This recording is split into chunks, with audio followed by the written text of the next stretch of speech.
Hello and welcome to Brodual. Today we have a mod by the name of Trade Routes. Trade Routes is a mod that introduces an entirely new dynamic network of profitable trade routes to the world of Skyrim. It does this by dynamically adjusting the gold value and merchant supply of the base items in the game. So things like smithing materials, ingredients, food, drinks, gems and other items are affected.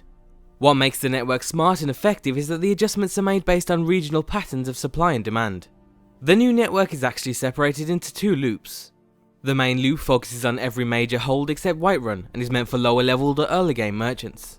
The way it works is simple, and it's just about carrying goods from where they're the most plentiful to where they're the rarest or highest in demand. So for example, the Reach is known for their mines full of gold, with some of the Dwemer dungeons having several veins and the Kolskegger mine holding by far the most gold in the province. So you can assume that gold and materials made of gold are going to be quite cheap in the region. On top of that, there's also very little demand for it in the region, with its population not really boasting its nobility. But as you head further north, you hit Harfingar, the smallest hold of them all with very little resources. However, its capital, Solitude, boasts nobility, and its residents have pockets full of coin. So the demand for gold and jewels will be high in the region. As you head further out, you might even be able to make more coin for your goods. Winterhold is very scarce of gold and silver, but the mages there are quite fond of circlets, necklaces and rings. The distance to travel for such goods is also extremely far, so the population of Winterhold is more willing to pay high amounts for the right materials. So basically, the core of the mod is putting yourself in the mindset of the population of Skyrim. Think about where materials are easy to come by and where they're more rare. It's also more easy to spot it now with the mod installed because merchants will have stock that fits their region more clearly.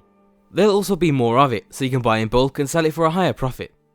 The second trade loop is more complex and only becomes profitable to dedicated and skilled merchants. The aim of this loop is to create a way for the player to turn a profit without travelling extreme distances across several holds. So maybe a particular town is fond of a specific type of ale or food that can be bought for very little nearby. So once again, it's about finding little niches in the supply and demand to exploit the system for your own gain. On top of all of that, the mod also changes several other things too. It makes food and drink more tradable and profitable by increasing the minimum price of cheaper goods. This basically means that food that usually costs 1 or 2 gold will now cost around 10. The scaling also slows down the higher it goes, so that means it'll only affect the extremely cheap items. There's also been changes to the bartering difficulty and you'll need to invest a few perk points to make decent profit on the main trade loop. However, you'll need more perks and enchanted gear to make a clear profit in the secondary loop. And as I said earlier, merchants will now have higher volumes of stock for items that are more readily available in the region.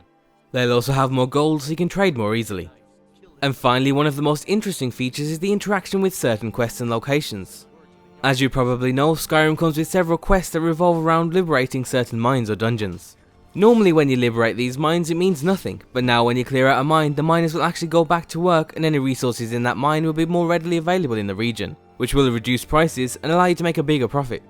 It's also important to keep in mind that you could technically just cheat the system and fast travel from location to location once you find a niche in the market. However, the mod was designed with a little bit of role playing in mind.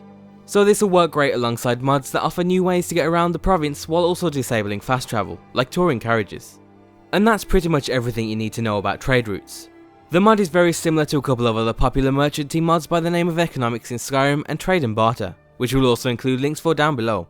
The main differences between those and this is that this mod entirely focuses on the new trade networks, which are more detailed and complex compared to the ones in the other two mods.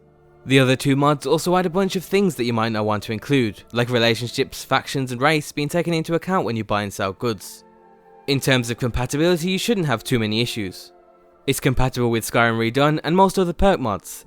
It'll also integrate modded locations into the network, so places like Falskar, Solstheim and the Moonpath to Elsewhere are all compatible. So if you're interested in the mod, then you can find a link down below. And as always, be sure to leave endorsements on any mod you enjoy, and thanks for watching.